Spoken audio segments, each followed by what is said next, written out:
With the Institute of Corporate Directors, and of course, our good friends at BCN TV. Welcome all to the Director Series. The focus today is on audit committees, and that's going to be twofold. One, obviously fast approaching, are those year-end audit committees. So we're going to be talking about some issues that you should be thinking about for those upcoming meetings. The second aspect would be a little longer term, so things you should put on your agenda for 2015 and beyond. Now, we're tucked away in a warm studio here in Toronto, broadcasting to you live to 16 cities across the country. Now, I actually just heard, I need to correct that, it's only 15 cities. Apparently, a big snowstorm in Newfoundland, so unfortunately we lost our friends from Newfoundland for today. The turnout for this session has been fabulous. We have well over 1,000 registered, so obviously a lot of interest in the session. And I will take this opportunity to wish you all a very happy New Year. Trust you brought the new year in style, and things are looking very promising and encouraging for 2015. Certainly, if you're hockey fans, our good young Canadians beat their arch rivals, the Russians, brought home the gold. A bit hard on the heart, but a fabulous outcome. So very promising start on that front. I will say, however, there are a few clouds on the horizon. Some of them are snow clouds. This is winter, this is Canada.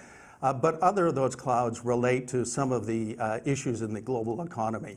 So one only needs to think about what's happening over in Europe with risk of deflation.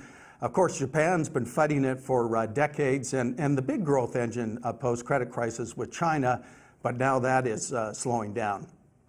For us here in Canada, big story is oil.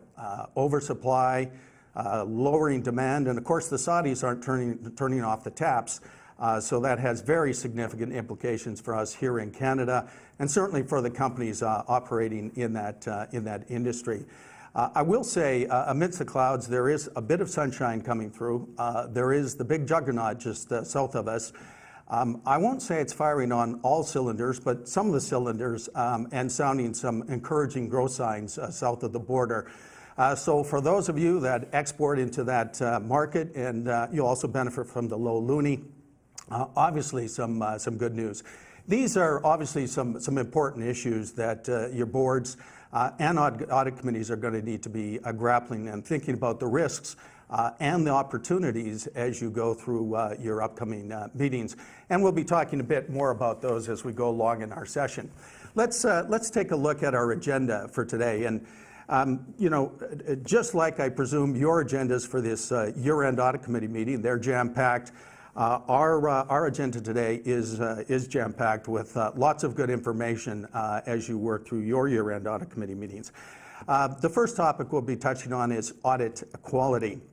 Obviously, a lot of discussion around audit quality subsequent to the credit crisis, and I think very interesting in terms of some of the recent developments in 2014. Here in Canada, there's going to be a lot more transparency, so you'll be aware of the inspection results for your particular company if it is selected for review. So more transparency under the new protocol, so we'll be hearing a bit more about that. Internationally, I think there's some very interesting developments out there. And as we know, Canada is not an island. Things do wash across our shores, so my guess is there's some things that you need to be thinking about in the longer term in terms of what could impact you and your organization. Of course, it is the year end, and the focus is on financial reporting, getting those financial statements right and other disclosure documents. And therefore, we thought it'd be good to hear from the regulator what's on their radar screen. What are they going to be looking for? So you can reflect on that as you work through that year-end audit committee meeting. As part of the panel discussion after that, we're going to broaden out the discussion. We're going to touch on this issue of the quality of financial reporting, and I'd even broaden that out further to say corporate reporting. For those of you that were at our last Director Series, I talked about a publication we put out, Is More Less? And we've talked to a number of stakeholders in financial reporting areas, and there's a concern that the reports are getting longer. It's getting harder to find key information. There's a lot of boilerplate, a lot of time spent looking backwards as opposed to forwards. So we're going to spend a little time with committee talking about, and the panel talking about, what are the things that might be done and hopefully get you engaged in that discussion. I talked about clouds. That obviously brings to mind risks. So we're going to spend some time on what are some of the big risks that are out there that will impact your business, but also need to translate into some things you think about at your audit committee, and talk about what audit committees should be doing in that area. So spending some time around the topic of risk. And then finally, a subject that is really sort of the nuts and bolts, that is internal control and certification. And it's been around for a while, but the issue is that on just autopilot? Are you getting everything out of that? Because it really is one of your best friends in terms of protecting the corporation and directors. So we're going to spend some time talking about that. Now, as always, there's no such thing as a free breakfast or lunch, depending on your time zone. We are going to put you to work. There's going to be 2 questions that we put out to you and get you engaged in your local settings around some of the issues that we'll be discussing this morning. Also, we will have some time at the end of the session for questions and answers. What I would say is do not wait to the end to get your question in. To make sure it gets in front of us and answered, fill out the cards that are at each of your tables, get them to the administrator. They will in turn will beam them to us here in Toronto, and we'll do our absolute best to spend time and respond to those at the end of the session. Now, joining me in the studio today are a number of individuals, very experienced, very talented. I know my short introductions won't do them justice, so I would refer you to the handout package where you've got a fuller CV. But on my left is Brian Hunt.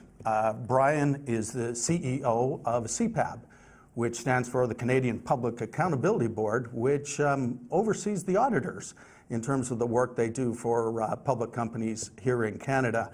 And Brian, I think you became the CEO in January 2009. A lot of changes and strong leadership under Brian's direction.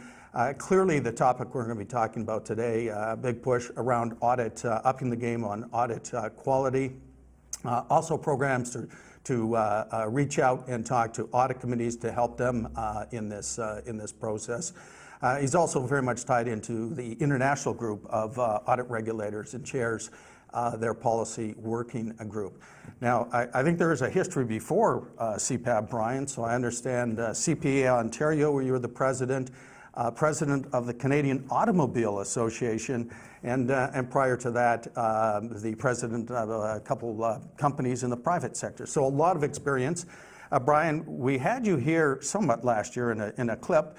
We're delighted to have you here this year in person and to get your comments. So welcome to the Director Series. Thank you very much, Don. Next to Brian is Patricia Kierdeau-Grew. And Patricia is a senior executive with the National Bank. She's been there since 1991, I believe. She currently is a strategic advisor to the President and Chief Executive Officer of the bank. Also, prior to that, she was a Chief Financial Officer and EVP responsible for finance, treasury, and risk, which we're going to be talking about. So a lot of executive experience. No stranger to the boardroom. She sits on a number of boards. She's on the board of Cogeco Cable, Uniselect, where she sits on the audit committee, and also on the Human Resource and Compensation Committee, and in fact chairs one of those. Additionally, she sits on the board of the CASE, which is a very major institutional investor, and sits on the risk committee. She's been recognized as one of Canada's most powerful women and has been in the Hall of Fame since 2007. So with lots of experience and qualifications, Patricia, we're looking forward to your comments today. Welcome. Thank you, Bill. Now, next to Patricia is a face that I think will be quite familiar. Cameron, we've had you on a couple times on the Director Series. Cameron, of course, is the Chief Accountant at the Ontario Securities Commission. Obviously, a very critical role in terms of looking at those year-end financial reporting disclosures and issues, and be here to provide some insights around that. Lived through the IFRS transition, so it'll be interesting reflections on that activity. Was also the Commission's rep in terms of the audit quality initiative. Now, for those of you on the West Coast, there's a lot of Western blood in Cameron. So, a graduate of UBC and was with the BC Securities Commission. So, Cameron, welcome back, and we're looking forward to your comments. Thanks, Don. Thanks for having me.